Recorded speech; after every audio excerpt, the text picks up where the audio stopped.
नमस्कार, स्वागत है आप सभी का लाइफ को डब्ल्यू के इस वर्सेटाइल प्लेटफॉर्म पर कहानियां फ्लैशबैक से सीरीज में। तो चलिए चलते हैं फ्लैशबैक में और पहुंचते हैं समय के उस अंतराल में जहां रविन्द्रनाथ टैगोर जी ने एक ऐसी कहानी को लिखा जो मनुष्य के अंतर्मन में चल रहे पश्चाताप, प्रेम और कर्तव्य के द्वंद्व को उजागर करती है। कहानी का नाम है लल्ला बाबू की वापसी। रायचरण की उम्र तब से 12 वर्ष की थी जब वह पहले पहल नौकरी पर लगा था। उसका घर जैसोर जिले में था। उसके लंबे लंबे बाल, बड़ी बड़ी आंखें और काली चिकनी छरहरी उसकी देह थी। जाति का वह कायस्थ था और उसके मालिक वो भी कायस्थ थे। मालिक के घर 1 वर्ष का एक बच्चा था।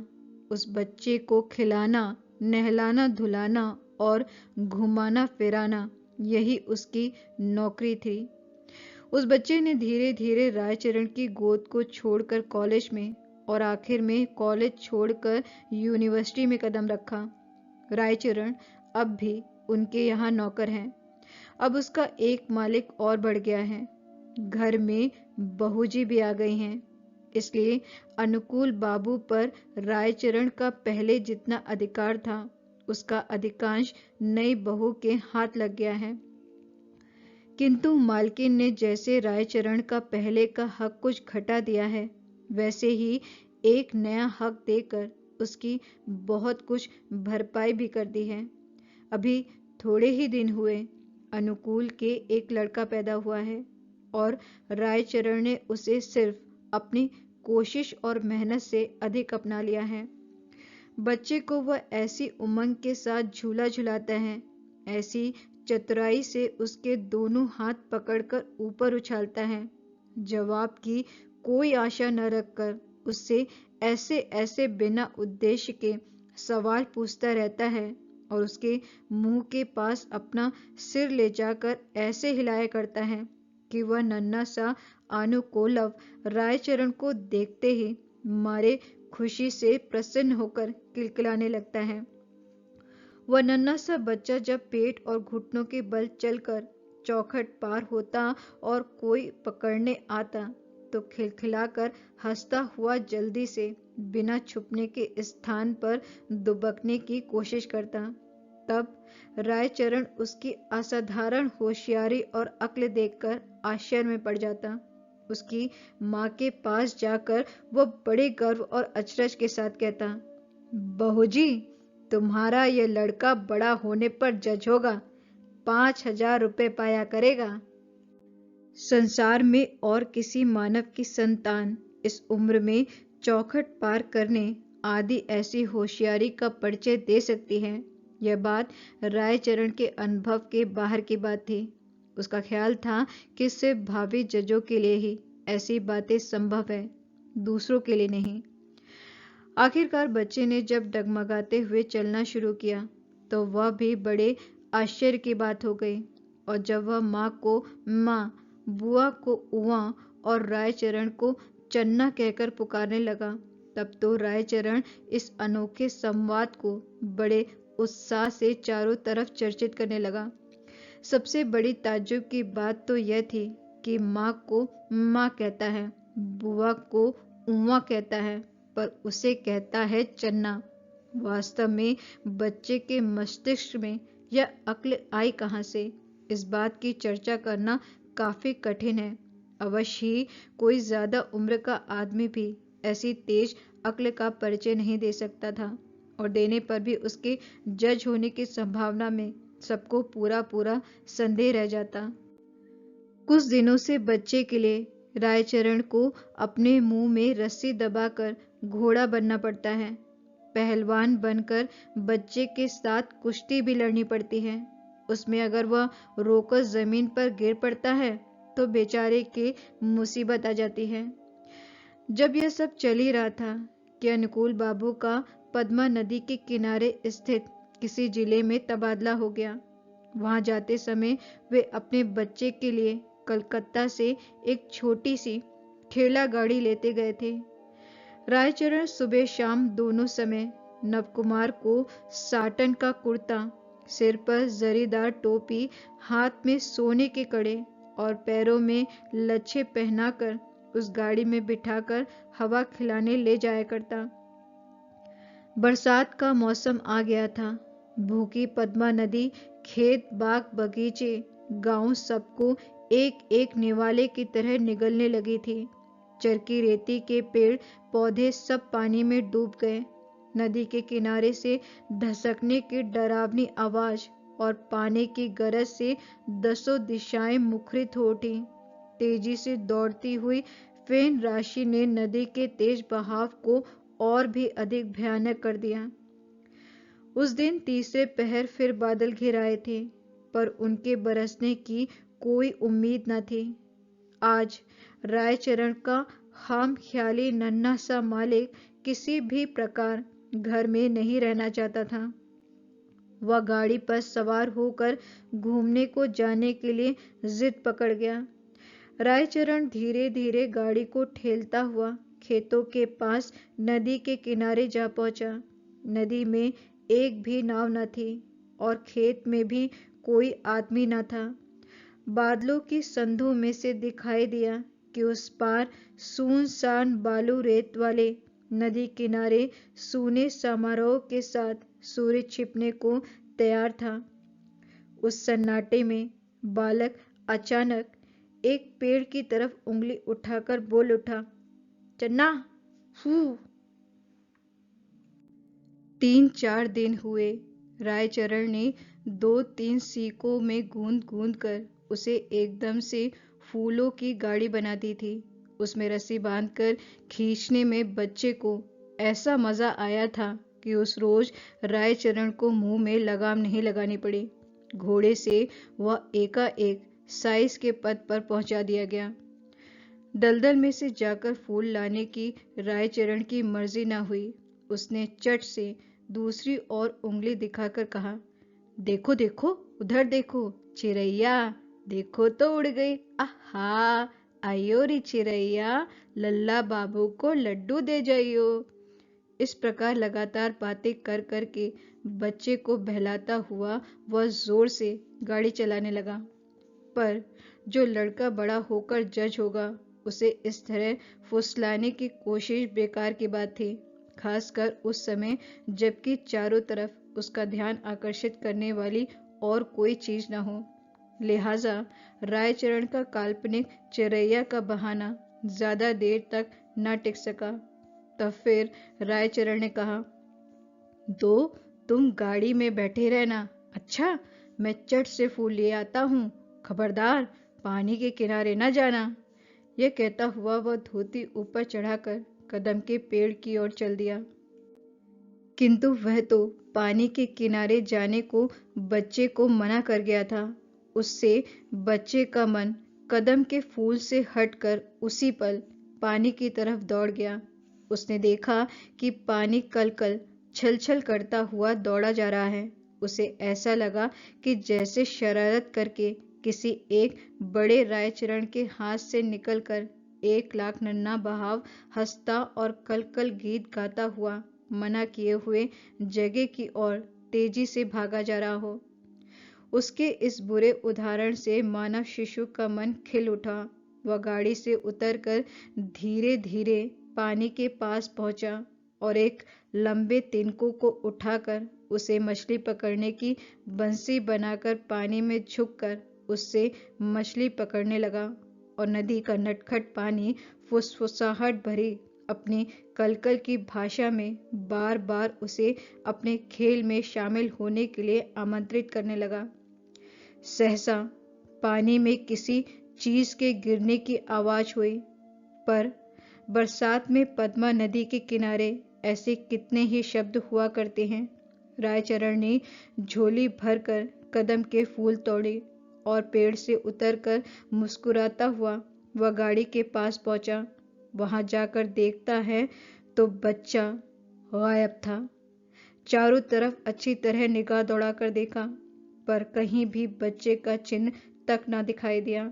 क्षण भर में रायचरण का खून सूख गया। सारी दुनिया उसे सूनी, उदास और अंधकारमय दिखने लगी। वह अपने टूटे हुए दिल से चीख उठा, लल्ला बाबू, लल्ला बाबू। किंतु उसे चन्ना कहकर किसी ने जवाब नहीं दिया। शरारत करके किसी बच्चे का कंठ खिलखिला नहीं उठा। सिर्फ पद्मा ही पहले की तरह कल कल छल छल करके बहती रही, मानो वह कुछ जानती ही नहीं, मानो उसे दुनिया की इन सब छोटी छोटी बातों पर ध्यान देने की जरूरत ही नहीं या फुर्सत नहीं। जब शाम हुई तो बच्चे की बेचैन माँ ने चारों तरफ आदमी दौड़ाए। लालटेन हाथ में लिए लोग नदी के किनारे पहुंचे। वहां देखा तो रायचरण आंधी की हवा की तरह खेतों के चारों तरफ लल्ला बाबू, लल्ला बाबू चिल्लाता हुआ भटक रहा है। उसका गला बैठ गया है। अंत में घर लौटकर रायचरण धड़ाम से अपने बहूजी के पैरों पर गिर पड़ा। उससे बार बार पूछा गया, पर वह रो रो कर यही कहता रहा, कहाँ गया कुछ भी पता नहीं लगा माँ। यद्यपि सब समझ गए कि यह काम पद्मा नदी का ही है, फिर भी गांव के बाहर जो बंजारे ठहरे हुए थे उन पर संदेह हो गया।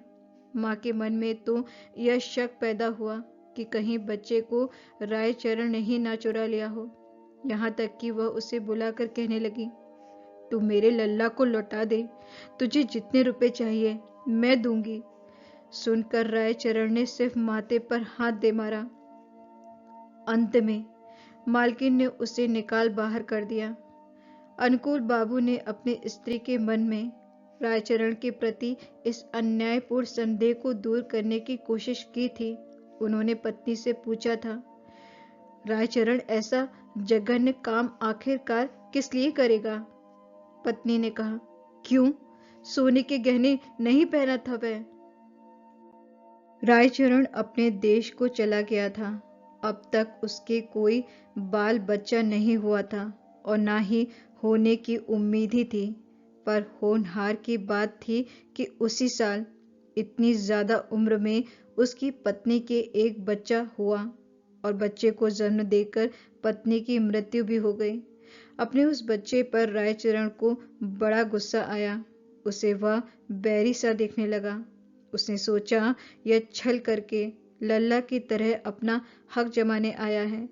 सोचने लगा, मालिक के इकलौते बेटे को पानी में बहाकर खुद पुत्र के सुख को भोगना उसके लिए महापाप के अलावा और कुछ नहीं। यहाँ तक कि रायचरण की विधवा बहन अगर ना होती तो शायद वह बच्चा संसार की हवा में ज्यादा दिन सांस भी ना ले सकता था।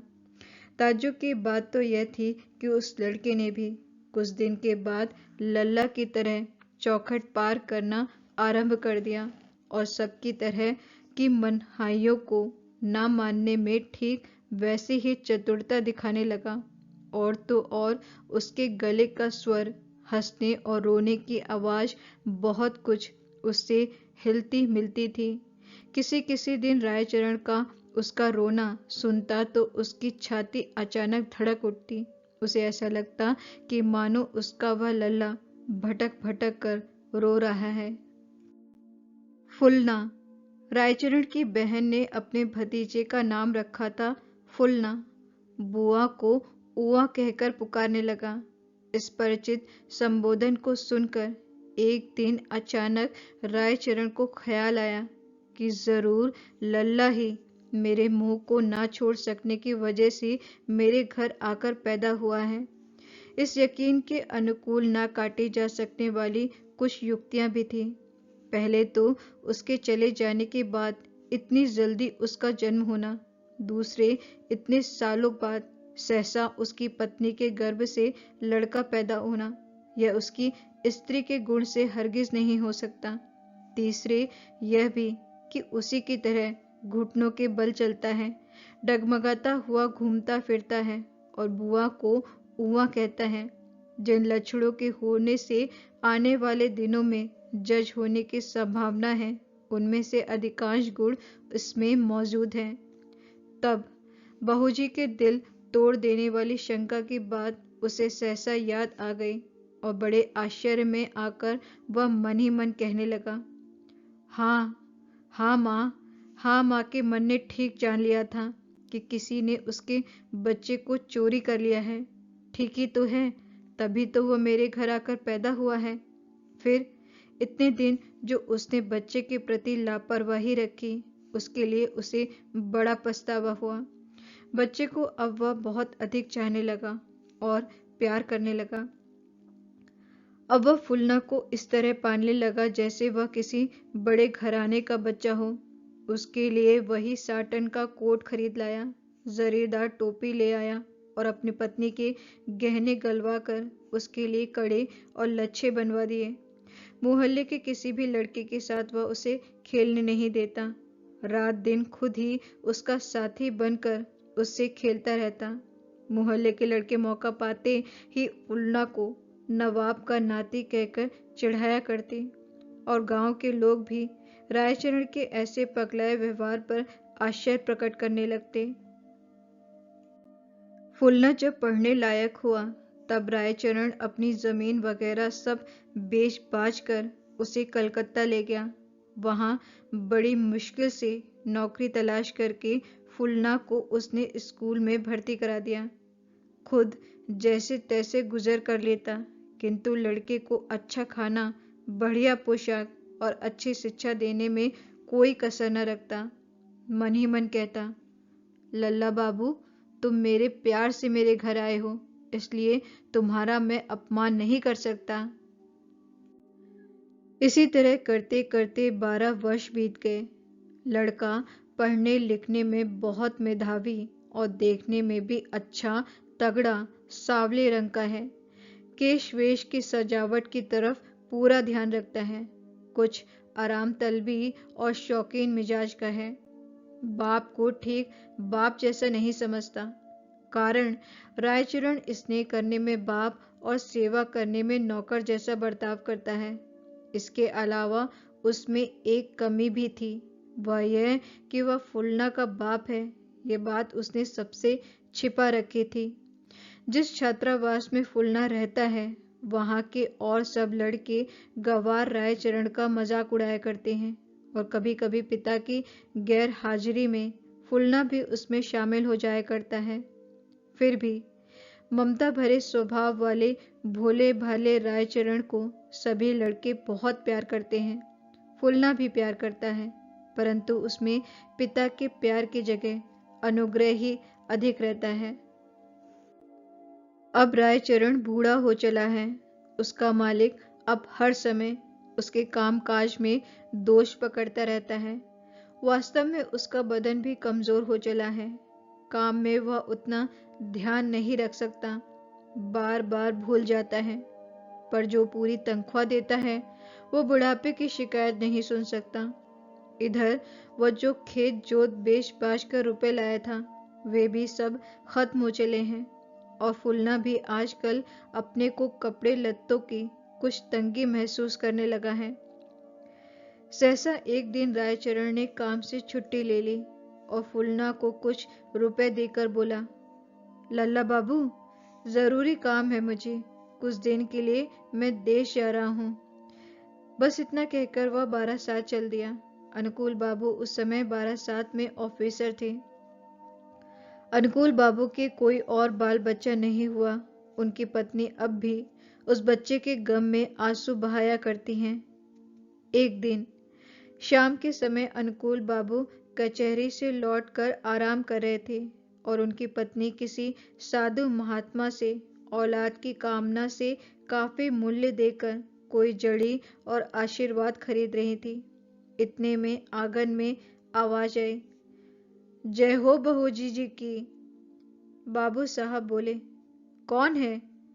रायचरण ने आकर नमस्कार किया और बोला, मैं हूँ रायचरण। बूढ़े को देखकर अनुकूल का दिल पसीज गया। उसकी मौजूदा हालात के बारे में उन्होंने सैकड़ों सवाल पूछ डाले और फिर उन्होंने रायचरण को फिर से काम पर बहाल करने की इच्छा प्रकट की। रायचरण ने सूखी हंसी हंसकर कहा, मैं तो सिर्फ बहूजी का आशीर्वाद लेने आया हूँ। अनुकूल बाबू उसे अपने साथ भीतर ले गए, परंतु उसकी बहूजी ने खुशी से उसका इस्तकबाल नहीं किया। किंतु रायचरण ने कुछ ध्यान न देते हुए हाथ जोड़कर कहा, बहू जी, मैंने ही तुम्हारा लड़का चुराया था, पद्मा ने नहीं, और किसी ने भी नहीं। उसका चुराने वाला मैं ही हूँ, पापी हूँ मैं। अनुकूल बाबू कह उठे, क्या कह रहा है तू? कहाँ है वो? जी, मेरे ही पास है, मैं परसों यहाँ पहुँचा दूंगा। इतना कहकर रायचरण चला गया। वह रविवार का दिन था, कचहरी की छुट्टी थी। सवेरे से पति पत्नी दोनों बड़ी उत्सुकता से रायचरण के आने की राह देख रहे थे। करीब 10 बजे फुलना को साथ लेकर रायचरण हाजिर हुआ। अनुकूल बाबू की स्त्री ने लड़के से कुछ भी पूछताछ नहीं की और ना ही कुछ सोचा विचारा। वे चट से उसे गोद में बिठाकर छाती से चिपटाकर मुंह चूमकर तरसे हुए नैनों से उसका मुखड़ा देखकर कभी रोती और कभी हंसती हुई व्याकुल हो उठती। दरअसल लड़का देखने में बहुत सुंदर था। उसके पहनावे में, रहन सहन में गरीबी का कोई भी मौजूद लक्षण नहीं था।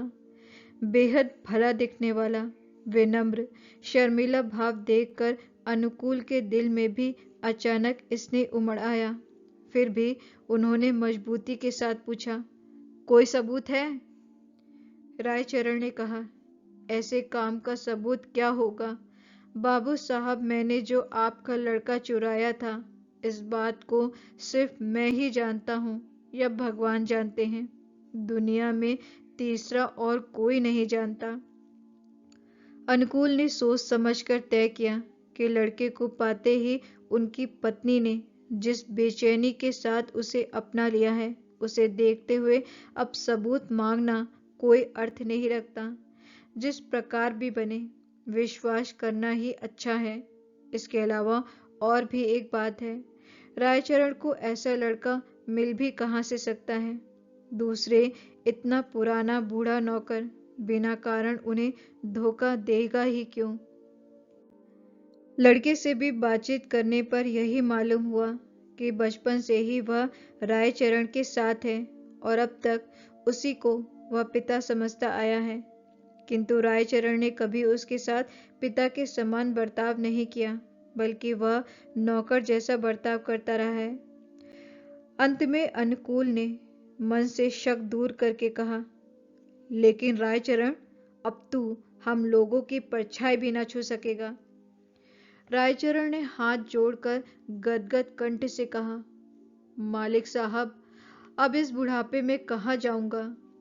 मालकिन ने कहा, नहीं नहीं, रहने दो, लल्ला खुश बना रहे, इसे मैं माफ करती हूँ। किंतु न्यायपरायण जज अनुकूल चंद्र ने कहा, इसने मेरे साथ इतना बड़ा छल किया है, इसलिए इसे माफ नहीं किया जा सकता। रायचरण ने अनुकूल बाबू के पैर पकड़कर कहा, मैंने कुछ नहीं किया बाबू साहब, भगवान ने किया है। अपना पाप ईश्वर के सिर मरने की कोशिश करते देख जज साहब और भी ज्यादा क्रोधित हो उठे और बोले, जिसने ऐसे धोखे का काम किया है उस पर अब यकीन करना ठीक नहीं। रायचरण ने पैर छोड़कर कहा, ऐसा मैं नहीं हूं मालिक। तो कौन है ऐसा? मेरी किस्मत। किंतु इस तरह की कैफियत से किसी उच्च शिक्षित और खासकर न्यायकर्ता दंडदाता जज को भला कैसे तसल्ली मिल सकती थी? रायचरण ने कहा, संसार में मेरा और कोई भी नहीं है मालिक। फुलना ने जब देखा कि वह जज का लड़का है, रायचरण ने अब तक उसे चुरा रखा था और अपना लड़का बताकर वह उसकी बेइज्जती करता रहा है, तब उसे भी मन ही मन कुछ गुस्सा आया। किंतु फिर उसने सहनशीलता के साथ पिता से कहा, पिताजी, इसे माफ कर दो। घर में अगर नहीं रखना चाहते तो इसके लिए कुछ तनख्वाह बांध दो।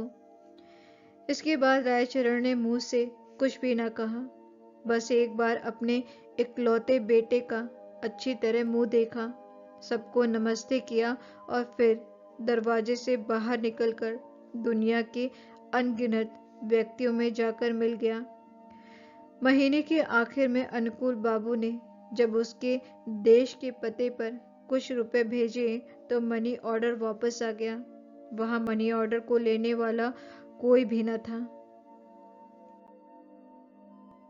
कहानी का संदेश, त्याग और समर्पण। रायचरण का अपने मालिक और बच्चे के प्रति असीम प्रेम और समर्पण यह दिखाता है कि निस्वार्थ भाव से सेवा करने में कितना संतोष और गरिमा मिल सकती है। निर्णय का परिणाम, जब हम किसी के लिए जिम्मेदार होते हैं तो हमारी छोटी छोटी लापरवाहियां भी बड़े परिणाम ला सकती हैं। जैसे रायचरण की लापरवाही से बच्चे का नदी में गिर जाना, यह हमें सत्कर्तता और जिम्मेदारी का महत्व सिखाता है। आत्मग्लानि और प्रायश्चित, रायचरण ने अपने जीवन को पूरी तरह बच्चे की याद और उसकी कमी पूरी करने में लगा दिया। यह दर्शाता है कि जब हम कोई गलती करते हैं तो उसके लिए जिम्मेदारी लेना और उसे सुधारने का प्रयास करना कितना महत्वपूर्ण है। निष्कर्ष, यह कहानी हमें प्रेम, जिम्मेदारी, त्याग और गलती से सीखने की प्रेरणा देती है। ये कहानी बताती है कि इंसान को अपने कर्तव्यों और संबंधों को पूरे मन और ध्यान से निभाना चाहिए, क्योंकि जीवन में छोटी सी भूल भी बड़ी घटनाओं को जन्म दे सकती है। तो ये थी कहानी लल्ला बाबू की वापसी। कहानी अगर आपको अच्छी लगी है तो वीडियो को लाइक करिए, शेयर करिए, लाइव कुडम्बू के इस यूट्यूब चैनल को सब्सक्राइब करिए और साथ में बेल आइकन को प्रेस करना जरूर याद रखिए, ताकि आने वाले वीडियोस के नोटिफिकेशन आपको टाइम पर मिलते रहें। इस वीडियो में इतना ही, फिर मिलते हैं एक नए वीडियो में एक नई कहानी के साथ। तब तक के लिए आप अपना ख्याल रखिए, अपनों का ख्याल रखिए, खुश रहिए, मुस्कुराते रहिए और जिंदगी में चाहे जो भी हो जाए हमेशा पॉजिटिव रहिए। शुक्रिया।